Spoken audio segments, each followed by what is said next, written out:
Salut tout le monde et bienvenue sur Noodle Wargames, j'espère que vous allez bien. Aujourd'hui on se retrouve pour une nouvelle vidéo tuto. Ça faisait super longtemps que j'avais pas fait de vidéo tuto, donc je reprends un peu pied là-dedans. Maintenant qu'il y a le nouveau setup au studio, j'ai une caméra zénithale en haut, j'ai des caméras sur les côtés et tout ça, j'espère que ça va être un peu plus simple à tourner que dans mon tout petit bureau de 8 mètres carrés. Et en tout cas, voilà, on reprend les tutos. Aujourd'hui on va voir comment faire un chant. Alors je sais que la plupart d'entre vous savent à peu près comment faire un chant, j'en ai juste un ici, voilà, en gros on a du paillasson qu'on trouve chez Ikea, notamment en poêle en fibre de coco. Donc c'est très simple, il suffit juste de le poser comme ça sur la table. Pourquoi pas faire un petit socle autour et puis on a notre chant, donc c'est très simple. Le problème, c'est que quand on pose une figurine dessus, et notre figurine, elle vole. Et ça, c'est un peu chiant. Donc du coup, l'idée, c'est de venir faire un plateau, un socle, dans lequel on va pouvoir incruster notre chant. Et notre chant, on va le découper, on va le fractionner en plein de petits morceaux, ce qui fait que quand notre figurine va se retrouver au milieu du champ, on aura juste à enlever hop, la petite partie du centre, et notre figurine va se retrouver à l'intérieur du champ. Donc ça, c'est l'objectif du jour, parce que voilà, moi j'aime bien les tables immersives, j'aime bien quand on peut s'imaginer, quand on peut réaliser ce qui se passe sur le champ de bataille, et avoir une figurine qui survole un champ comme ça, déjà c'est pas pratique pour les lignes de vue, et puis c'est pas du tout esthétique. Donc on va voir ensemble comment faire ça, comment faire en sorte que les figurines soient à l'intérieur d'un champ, que ce soit d'ailleurs des figurines d'infanterie, comme des véhicules. Voilà, c'est pareil, c'est extrêmement disgracieux, on a envie que notre tank soit à la hauteur du champ, quoi. Donc on va voir comment faire ça assez simplement, voilà, premier tuto, premier retour de tuto sur la chaîne, on y va doucement, vous verrez qu'après on va aller un petit peu plus en profondeur dans les prochains. Et comme d'habitude, n'hésitez pas à liker, commenter et partager cette vidéo, c'est toujours aussi important. Je compte à fond sur vous pour faire grandir la chaîne. Bientôt les 5000 abonnés au moment où je tourne cette vidéo. Donc voilà, on y croit avant la fin de l'année, ça serait super. Donc voilà, je compte sur vous. Les champs, ce sont la base de vos champs de bataille historiques. C'est sûr qu'à Warhammer 40 000, un champ de blé, ça a un petit peu moins d'intérêt. Mais dans le wargame historique, que ce soit le Moyen-Âge, la Seconde Guerre mondiale, peu importe, le champ c'est la base.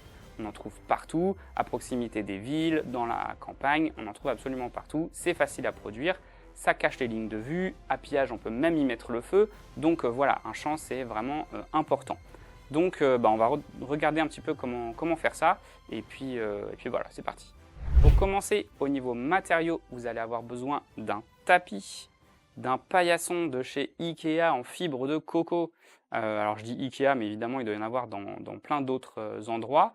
C'est pas mal, c'est assez facile à trouver. C'est constitué d'une plaque, d'une espèce de caoutchouc dans lequel la fibre est enfoncée et collée dedans en fait. Donc ça peut se détacher, on peut détacher les fibres de cette espèce de tapis, donc c'est plutôt pas mal. Mais évidemment il va falloir le cacher puisque c'est assez disgracieux. Donc voilà, ça c'est la base évidemment pour faire votre champ. Ensuite, vous allez avoir besoin d'un calendrier, d'un carton en fait, tout simplement, un carton rigide de type calendrier comme ça. C'est pas mal, moi ça me sert pour faire toutes mes bases de décor, etc. Ça a tendance à gondoler, donc il faut faire un petit peu attention. Mais là, puisque le champ va recouvrir quasiment l'entièreté du plateau, je pense pas que ça soit trop un problème. Donc voilà, c'est ce qui va me servir de base pour mon champ. Ensuite, vous allez avoir besoin d'espèces de pâte à modeler durcissante à l'air libre. On en trouve chez Action pour vraiment pas cher. C'est franchement pas mal. Ça ne craquelle pas, ça durcit à l'air et ça va permettre de faire les renfoncements tout autour de notre champ dans lequel on va venir imbriquer le champ après. Donc ça va faire en fait la petite butte qui va cacher justement le bord un petit peu disgracieux du tapis en fibre de coco. Ensuite, la base de tous les décors, ça va être la colle PVA.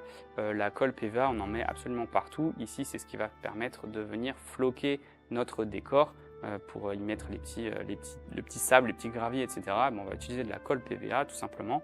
Donc voilà, indispensable de tout tuto décor. Et ensuite, on va avoir besoin de sable, du sable fin de préférence, de petits cailloux si vous voulez aussi pour agrémenter un petit peu le socle. Vous allez voir que dans le champ, on va avoir évidemment des trous puisqu'on va pouvoir retirer des morceaux de champ en fait pour pouvoir mettre nos figurines dedans. Et du coup, le sol du champ, on ne va pas le laisser brut, on ne va pas le laisser en carton de calendrier, ça serait extrêmement moche. Donc on va venir le floquer et donc c'est là où le sable va intervenir. Il va permettre de venir faire une couche de base sous nos champs, là où on mettra ensuite les figurines. Voilà, on a grosso modo les indispensables pour créer notre champ de bataille. Maintenant, on va pouvoir s'y mettre. On va commencer par faire le socle, définir une taille de socle. Alors là, c'est vous qui définissez, hein, il n'y a pas de règle. Vous pouvez faire des tout petits champs comme des énormes zones de champs. Vous pouvez les faire arrondis, rectangulaires. Ça, c'est vous qui voyez. Moi ici, je vais faire une forme de champ assez classique, rectangulaire. Ça passe partout. Et puis, on peut l'entourer avec des barrières, donc c'est plutôt pas mal.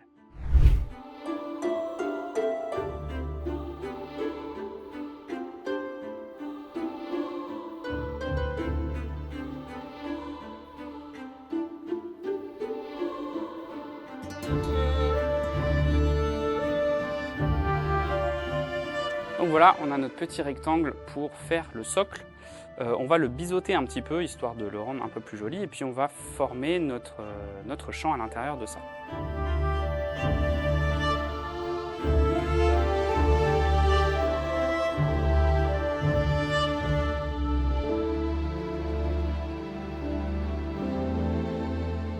Voilà, on a biseauté les bords de notre champ.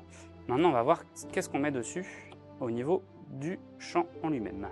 L'idée, c'est que notre champ soit plus petit que le socle, évidemment, pour pouvoir nous laisser un débord, pour pouvoir cacher justement les bords un petit peu disgracieux ici. Donc voilà, on va faire en sorte de le faire un petit peu plus petit que la taille du socle. Là, c'est pas mal en vrai, hein. Je pense qu'on est pas mal. Donc voilà, on va faire en sorte que ça rentre dans le socle en laissant un petit débord ici. Pour couper votre tapis, retournez-le et vous allez avoir la partie caoutchouteuse ici. Et ensuite, vous allez pouvoir avec un cutter couper l'intérieur pour pouvoir faire la forme de votre champ. C'est parti. Alors ça va vous mettre des fibres de coco un peu partout, hein, ça va être un peu crado. Il faudra bien passer après l'aspirateur dans votre atelier ou dans votre maison parce que ça en fout vraiment partout. Donc voilà ce qu'on obtient si je pose mon champ sur mon socle. Et ben voilà, ça fit parfaitement. Et ben avant, c'est ce que je faisais, je posais juste mon champ sur le socle, je mettais de la colle PVA tout autour pour cacher les trucs disgracieux et puis voilà, c'était terminé. Et bien là, on va aller un peu plus loin. Nous, on a envie que notre figurine, hop, quand elle arrive dans le champ, eh bien, elle rentre dedans et elle ne se mette pas dessus, parce que c'est moche, en vrai. Donc, du coup, eh ben, on va découper notre champ en plusieurs petits carrés qu'on va pouvoir venir enlever ensuite en fonction de où se trouve la figurine à l'intérieur du champ. Les figurines d'infanterie doivent pouvoir rentrer dans les champs, mais aussi les véhicules. Et du coup, là, on voit ici qu'un véhicule, c'est quand même assez large. Donc ici, j'ai fait un petit champ, j'aurais pu faire un plus gros champ, mais bon, j'avais envie de vous montrer l'exemple, que ça soit relativement facile à faire. Donc du coup, ce que je vais faire ici, c'est que je vais séparer en fait le champ en 3 colonnes. Une première colonne, une deuxième, une troisième. Et pareil dans l'autre sens, ce qui va nous donner un quadrillage de 9 petits cubes qu'on va pouvoir venir retirer en fonction de là où se trouve notre figurine. Pour ça, rien de plus simple, je prends un crayon, je retourne mon champ, et puis je vais faire mon quadrillage à peu près égal en 9 parties.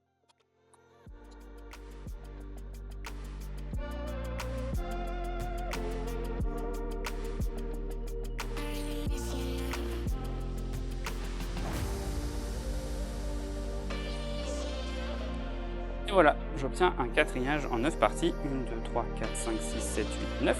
Et du coup, je vais découper en suivant mes lignes pour pouvoir faire les petits carrés que je vais après poser dans mon champ.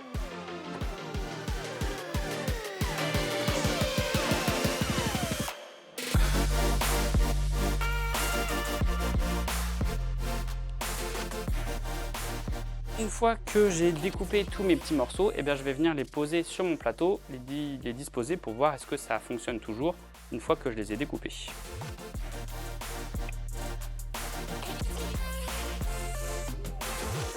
Voilà donc ce qu'on obtient, nos 9 petits carrés. Alors j'ai dû ajuster un petit peu parce qu'en fait, une fois qu'on les sépare, évidemment, les poils de coco ici s'élargissent et du coup ça rentre plus forcément dans notre petit carré. Donc j'ai dû couper certains avec une petite bande, comme ça j'ai dû retirer une petite bande pour que tout ça rentre bien une fois qu'on serre, que ça rentre bien dans notre carré de départ. Voilà. Maintenant qu'on a fait ça, on va venir faire tout le bord ici avec notre pâte autodurcissante de chez Action. En fait, on va faire ça pour qu'ensuite on puisse venir intégrer en fait les petits morceaux de notre tapis. Et puis, eh bien là, si on commence à regarder, eh bien, on peut voir par exemple qu'ici, notre petit soldat, admettons qu'il fasse un mouvement au centre de la table, il arrive ici, et ben ce que je fais, c'est que, hop, je retire mon morceau et j'ai mon guerrier dans le champ. Et si c'était le véhicule, eh ben j'enlève les 2 morceaux, et donc j'ai mon véhicule à l'intérieur du champ. Voilà. Donc c'est ce qu'on va faire, et du coup, bah, on va continuer avec la pâte auto-durcissante. Donc voilà à quoi ça ressemble la pâte auto-durcissante, hein. C'est une espèce de pâte un peu molle comme ça. Quand on va la malaxer, on va la laisser sécher et elle va devenir toute dure sans craquelure. Donc là, bah, je vais faire des boudins, tout simplement, comme à l'école. Hop.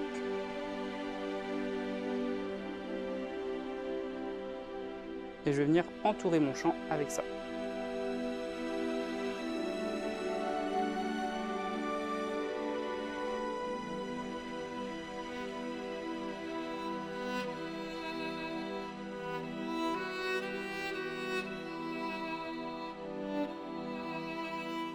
Une fois que j'ai posé mes boudins, eh bien, je vais venir mettre mes morceaux de champ pour bien être sûr que tout fonctionne bien et repousser un petit peu le petit boudin là avant qu'il soit sec pour bien le former tout autour de mon champ.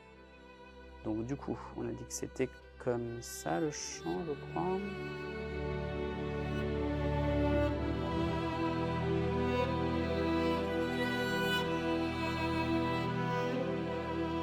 Et ensuite, je vais venir appuyer ici contre mon champ.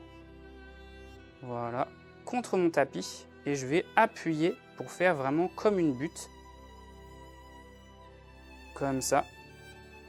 Pour faire une pente douce en fait, qui va vers le champ. Je tiens en même temps mon champ assez fermement parce que bah voilà, j'ai envie aussi que mon champ il soit potable, il soit joli et qu'on ne voit pas trop les rainures. Donc il faut pour ça que je le maintienne bien en place le temps que je pose ma pâte auto-durcissante. C'est pas grave, vous voyez là, ici je déborde. C'est pas grave, en séchant ça va devenir très dur et donc un peu cassant. Je pourrais enlever tout ce qui déborde de mon socle en carton. Donc c'est pas un souci si vous débordez avec votre pâte auto-durcissante, c'est pas un problème.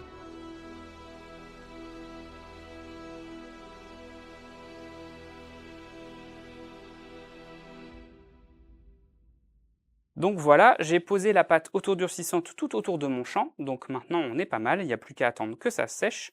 Tout est bien tassé au centre pour éviter de voir en fait entre les petits carrés. Et du coup, il n'y a plus qu'à attendre effectivement que ça sèche. Vous allez voir qu'en séchant, je pense que la pâte autodurcissante va se décoller de mon socle en carton. C'est normal, il n'y a pas trop d'adhérence. On va rajouter ensuite de la colle PVA dessus pour que tout ça colle bien ensuite à la fin. Mais au moins, là, je suis assez content. J'ai réussi à bien centrer mes petits carrés au milieu sans qu'on voit trop le détail. On imagine quelques, voilà, ici, là, quelques petites coupures dans le champ, mais c'est pas très dramatique. À vrai dire, je m'attendais un peu à pire. Donc c'est plutôt pas mal. Et ben voilà, on se retrouve demain, une fois que ça sera sec. On se retrouve pour le deuxième jour de tournage de ce tuto et normalement la pâte auto-durcissante a séché. Donc on va regarder un petit peu maintenant quelle est la suite du programme. Alors on voit ici que la pâte auto-durcissante elle a séché, donc on peut soulever notre plaque et on peut voir ici que c'est tout dur. On voit effectivement, si on regarde bien là, tout le débord qu'on va pouvoir enlever. Alors soit on peut l'enlever comme ça en appuyant dessus, soit on va venir le couper au cutter et on va surtout voir si on peut retirer nos morceaux assez facilement. Et voilà, on retire nos petits morceaux en faisant attention. Donc voilà ce que ça donne à ce niveau-là. On a donc bien notre débord de pâte auto-durcissante tout autour. On a la marque du champ, du tapis qu'on va pouvoir ensuite replacer à l'intérieur. Et toute cette partie-là, on va venir la texturer avec du sable très fin pour pouvoir donner un petit peu un aspect plus réaliste et éviter de voir le carton quand on va jouer parce que c'est quand même très moche. Donc là, on voit que la pâte auto-durcissante, elle n'est pas collée. Elle ne s'est pas fixée au carton. Je vous l'avais dit, hein, c'est rarement le cas. Donc on va venir délicatement détacher tout ça pour venir le recoller avec de la colle PVA. Et ensuite, on va floquer en fait tout le détour et tout l'intérieur pour rendre ça plus sympa. Donc la première étape que je vais faire, c'est qu'avec mon cutter, je vais enlever tous les bords ici pour que ça soit bien net au niveau de mon champ.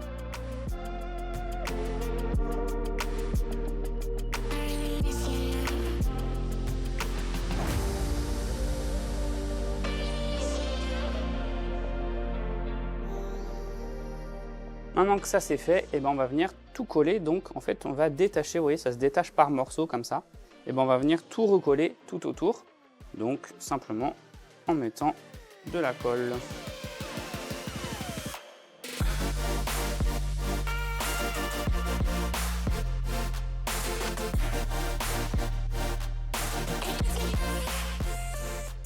Maintenant que j'ai replacé ma pâte autodurcissante avec de la colle, je vais réintégrer mon tapis à l'intérieur, mon paillasson, pour être sûr que j'ai bien placé tout mon contour et que ça fonctionne toujours bien avec mon tapis à l'intérieur. Donc c'est reparti, on positionne.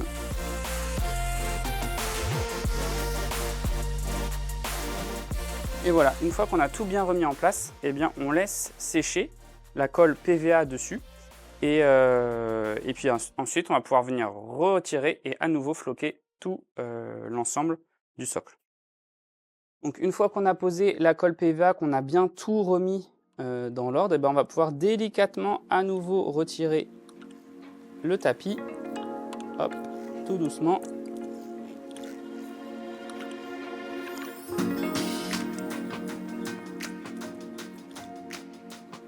Et voilà. On va attendre un petit peu que la PVA ici sèche pour ensuite venir rajouter du flocage dessus.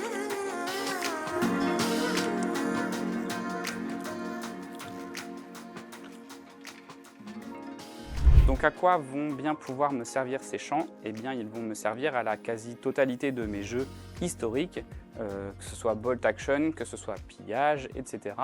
Ça va me servir aussi pour le Seigneur des Anneaux. Je prépare le premier scénario de la quête du porteur de l'anneau. Et du coup, pour ça, c'est les champs du Père Maggoth et il faut évidemment des champs. Donc, je prépare ça aussi pour ça. Je vais faire en sorte de remplacer tous les anciens champs que j'avais, qui sont des champs fixes, par ce type de champ un petit peu plus modulaire où on peut rentrer à l'intérieur. Comme ça, ça sera visuellement plus sympa sur mes champs de bataille et dans mes vidéos. Donc ça permettra de faire des plans de caméra un peu au ras du sol et voir les personnages enfoncés dans les champs, c'est plutôt pas mal. Donc voilà, ça va me servir à tout ça. Et puis évidemment, je vais en faire plusieurs sortes, des plus grands, des plus petits, etc. pour avoir de la variété. Un tapis comme ça chez Ikea, ça doit coûter environ 5 €, je crois, 4 €. Il me semble de mémoire, je suis pas sûr de moi, mais je crois que c'est 4 € ou 5 €. Donc c'est relativement abordable et on peut faire beaucoup de champs avec. On peut faire une table de jeu avec un tapis clairement. Donc voilà, c'est pas un gros investissement. Donc je vais me permettre d'en faire pas mal. En parlant de champs, je prévois de faire beaucoup de champs pour le scénario du Père Maggoth justement. Et j'ai découvert un vendeur sur eBay, un vendeur vietnamien je crois, qui vend des accessoires pour normalement les trains, pour tout ce qui est ferroviaire, mais à l'échelle de nos figurines. Donc je crois que c'est l'échelle HO pour nos figurines, ou un truc comme ça, ou O, juste O, bref, je sais plus. Mais en tout cas, ça fonctionne à l'échelle. Il vend pas mal de choses intéressantes et j'en ai acheté pas mal. Alors attention, ça coûte très cher. Moi, j'ai l'argent de Pillage, donc je peux investir là-dedans. Mais c'est vrai que c'est quand même pas donné. Mais c'est plutôt très chouette. On a comme ça ici des petits choux.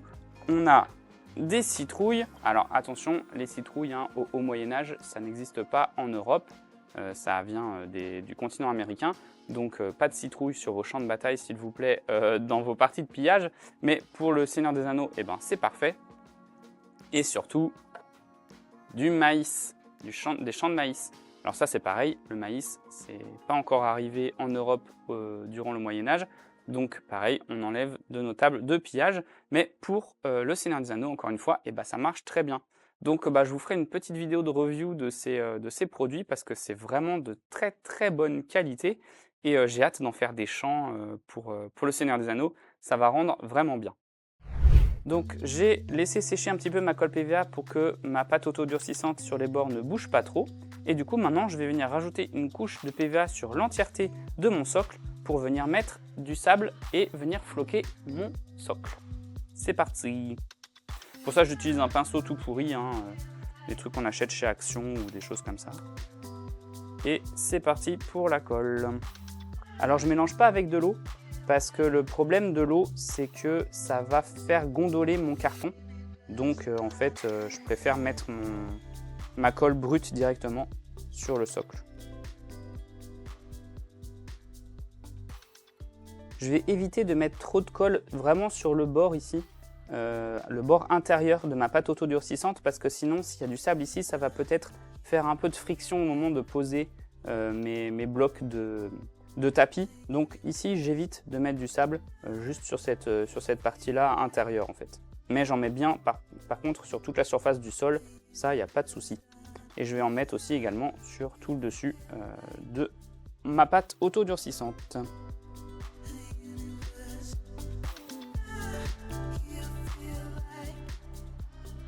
Une fois que c'est fait, je vais utiliser mon sable. Alors moi, j'utilise du sable de désert, du sable de terrarium de désert très très fin. J'ai mélangé avec un petit peu de gravillon très fin aussi d'aquarium, mais j'utilise vraiment quelque chose de très très fin. Ici, ça va être pas mal, ça va éviter de surélever trop les morceaux de tapis. Donc utilisez quelque chose de vraiment très fin. Le sable de désert, vous en trouvez en animalerie et c'est vraiment pas mal. Franchement, c'est très très bien, je conseille vivement.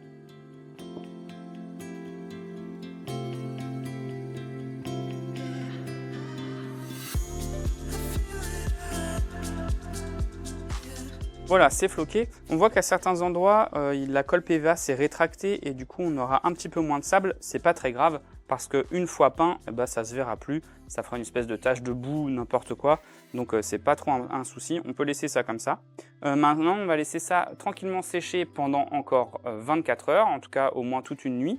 Et puis comme ça, demain, on pourra venir faire la peinture directement sur le socle. Et nous voilà donc le lendemain, encore une fois, une journée s'est passée pour pouvoir laisser le temps au flocage de sécher et à la colle PVA. Donc on va voir ce que ça va donner. Et bien voilà ce que donne notre petit champ une fois qu'il est floqué. Voilà, tout simplement, c'est le flocage qui a tenu. Alors on voit que ça a un peu recourbé parce que ça reste du carton. Si jamais vous voulez vraiment éviter que ça recourbe comme ça, utilisez des plaques de MDF. Sinon, le carton est un matériau très souple, donc n'hésitez pas à le retordre dans le sens qui vous arrange. Et voilà, cette fois, il n'y a plus de problème. Donc voilà, vous pouvez comme ça jouer avec le matériau encore un peu. C'est pas figé dans le marbre, ça reste assez souple. Le carton de calendrier, pour ça, c'est assez cool. Donc ok, et bien maintenant qu'on a notre champ, on va venir le peindre pour ensuite venir mettre notre tapis pour finir le champ tout simplement. Donc pour la peinture, en fait moi j'utilise de la peinture murale, vous le savez si vous suivez déjà mes tutos. La peinture murale que j'achète chez Leroy Merlin, mais chez n'importe quel magasin de bricolage, ça fait l'affaire. Pourquoi est-ce que j'utilise de la peinture murale? Tout simplement parce qu'il y a un très grand choix de couleurs. Évidemment, il faut plutôt prendre du mat, pas du satiné, parce que sinon ça va avoir un effet brillant. Mais dans les gammes de mat, il y a un énorme choix de couleurs et ce sont des gros pots qui durent très longtemps. Donc ça coûte assez cher, mais ça dure longtemps. Et pour faire les décors, c'est parfait. Donc là, ce que je vais faire, c'est que je vais utiliser une couche de base. C'est la même couleur que j'utilise sur tous mes socles. Comme ça, j'uniformise à la fois mes armées, à la fois mes plateaux de jeu. Donc c'est un espèce de beige qui fait un peu poussiéreux. Et par-dessus, je mets un jus d'une autre couleur de peinture murale que je viens en fait diluer énormément et qui va se mettre dans les creux de mes petits cailloux pour venir faire le relief. Voilà, donc c'est parti pour utiliser ces deux pots de peinture dans le champ de blé. Donc on se retrouve ici avec de la peinture murale. C'est de la peinture très épaisse, donc il ne faut pas hésiter à diluer un peu. Moi ce que je fais, c'est que je mets un petit peu d'eau dans un récipient ici, et puis en fait je vais venir mélanger l'eau directement dans le couvercle comme ça, et puis je vais appliquer sur toute la surface de mon champ, et donc c'est parti.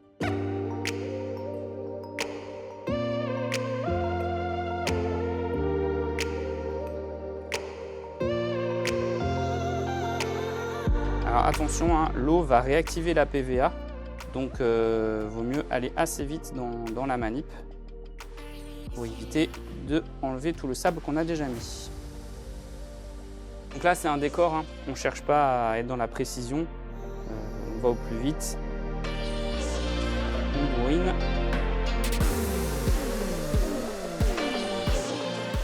Donc voilà, ici j'ai passé ma première couche de peinture, elle n'est pas encore sèche évidemment, on va attendre que ça sèche et ensuite on va passer la peinture plus foncée en très liquide pour faire un shade en fait qui va venir se mettre dans les creux de nos petits cailloux.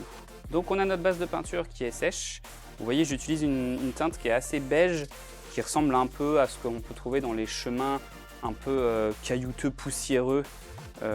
Voilà, donc c'est un peu la teinte que j'utilise sur tous mes socles, partout.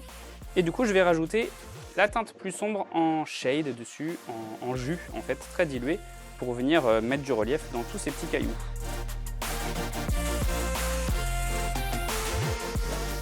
Donc là, il faut vraiment mettre pas mal d'eau.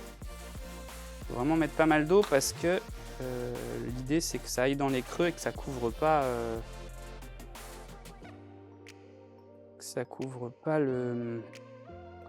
la peinture que j'ai fait juste avant. Alors là aussi, ça peut réactiver la colle PVA, donc il faut aller assez vite. Donc voilà ce que ça donne une fois qu'on a mis notre jus ici, là, mélangé avec beaucoup d'eau.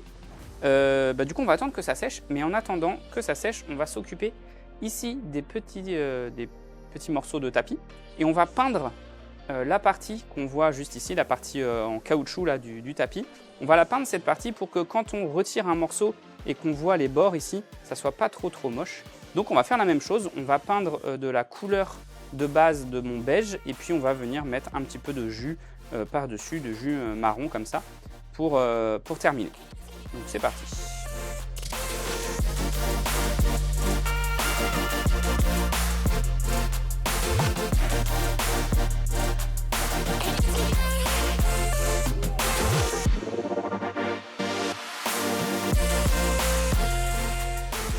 Maintenant que mon flocage est sec, que la peinture de mon flocage est sec, et je vais rajouter le flocage à proprement parler, l'herbe en fait finalement statique. Donc pour ça je vais utiliser un mélange d'herbes que j'utilise sur la plupart de mes socles et sur mes plateaux de jeu. Ce sont c'est de l'herbe statique qui vient de chez World War Scenics.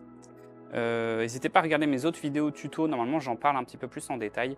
Et en fait je mélange plusieurs gammes, je mélange été et printemps pour faire un espèce de mélange comme ça. Je rajoute un petit peu de flocage liège aussi à tout ça. Enfin bon bref, c'est un petit mélange. Et ça c'est du flocage de buisson de chez Woodland Scenics. Et ça c'est pas mal pour faire les arbres ou les choses comme ça. Mais moi je m'en sers pour faire des petits buissons sur les socles. Donc voilà. Et là l'idée c'est de venir faire juste tout le tour de mon socle, pas l'intérieur puisque c'est là où on va poser ensuite le champ, mais vraiment faire tout le tour pour intégrer on va dire ce petit champ dans un décor sur un plateau de jeu. Donc pour ça j'utilise de la colle PVA classique et c'est parti. J'ai une assiette ici, hop.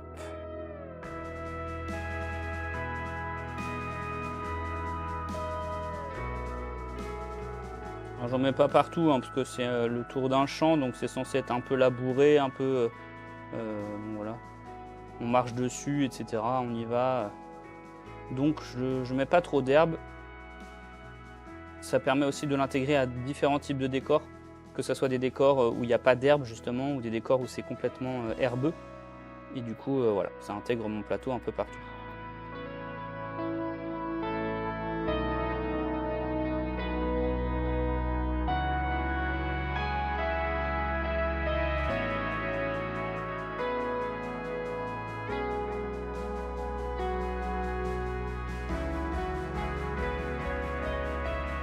Une fois que j'ai rempli ma colle PVA de flocage, je tapote le surplus.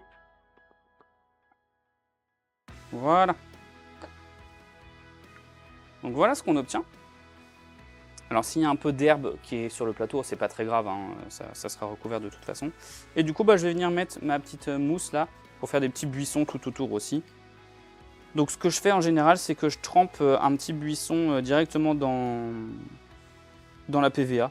Donc hop, je trempe comme ça dans ma PVA et je le colle où j'ai envie le long de mon plateau. Hop, on va en faire quelques-uns comme ça.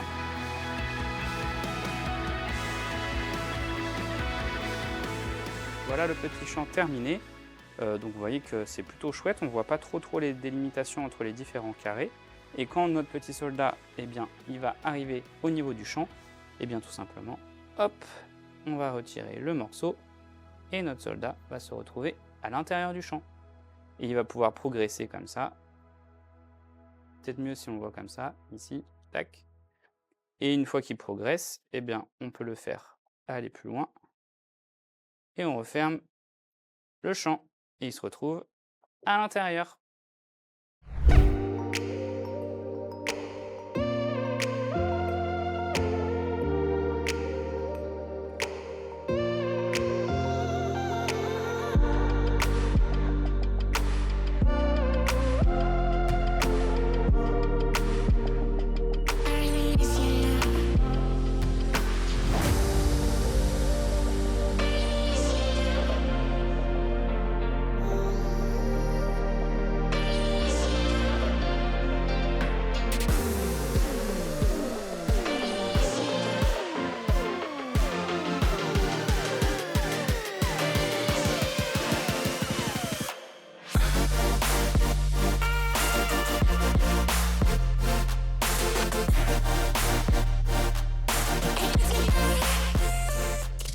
Voilà pour le tuto, simplement attention, j'ai fait une erreur pendant ce tuto. En fait, j'ai découpé mes carrés, les carrés de mon champ, de manière irrégulière. Ils ne font pas tous la même taille. Ce qui fait que quand je veux les placer dans mon champ, eh ben, je ne sais plus trop comment les mettre, quoi. Je les ai un peu mélangés et du coup, ils ne vont pas bien. On voit que voilà, le champ n'est pas très stable. Ça, c'est entièrement de ma faute. En fait, pour remédier à ce problème, il suffit de faire des carrés de la même taille. Vous faites des carrés à peu près de 4,5 cm par 4,5 cm. C'est à peu près la taille raisonnable pour faire votre champ. Et du coup, tous ces blocs-là, vous allez pouvoir les aligner. Vous les faites de 4,5 par 4,5. Comme ça, vous pourrez les intervertir entre les champs. Il n'y aura pas de souci. Ils auront tous exactement la même taille. Et du coup, il n'y aura pas ce problème de se dire « Ah, comment est-ce que j'avais mis mes carrés, mes rectangles, où est-ce que celui-là il se met, etc. » Il n'y a plus de problème. Tout se mettra bien et ça règle tous les soucis. Les prochains champs que je suis en train de faire avec cette méthode, je les ai faits évidemment de cette façon-là, de manière à ce que chaque petit bloc de champ fasse 4,5 cm par 4,5 cm. C'est un carré et comme ça, ça règle tous les problèmes. Et bien voilà, c'est fini pour ce petit tuto. Comme d'habitude, si vous l'avez apprécié, n'hésitez pas à liker, à commenter et à partager. Ça a été un tournage très laborieux parce qu'il fait plus de 30 degrés dans le studio. Là, je suis en sueur, c'est assez terrible. Donc j'ai hâte que le mauvais temps arrive quelque part en Bretagne pour pouvoir tourner à nouveau calmement, voilà, tranquillement. En tout cas, j'espère quand même que cette vidéo vous a été utile. Évidemment, faire ce genre de champ demande plus de temps que de simplement poser le tapis comme ça brut sur votre table de jeu, mais le rendu est quand même bien meilleur. On voit ici que le champ est le tank est à l'intérieur du champ, il est dedans. On voit bien la perspective et tout, et ça, pour l'immersion, c'est top. Donc voilà, j'espère que cette vidéo vous aura plu. Et avant de vous dire tchou, comme d'habitude, je voulais juste vous prévenir que c'est le premier tuto que je fais ici au studio. Donc il faut que je prenne mes marques, il faut que j'apprenne un petit peu à faire des tournages à plusieurs caméras, etc. Donc c'est un petit peu de temps d'apprentissage. Donc désolé si ce tuto n'est pas parfait. Je vais m'améliorer dans le temps, évidemment. L'idée, c'est que j'en fasse un peu plus régulièrement parce que je sais que vous aimez ça. Et puis moi, j'aime bien partager mes petits trucs, comment j'améliore mes champs de bataille au fur et à mesure. Donc écoutez, on se retrouve très vite pour une prochaine vidéo. D'ici là, comme d'habitude, prenez soin de vous, prenez soin de vos proches et puis à bientôt. Tchou!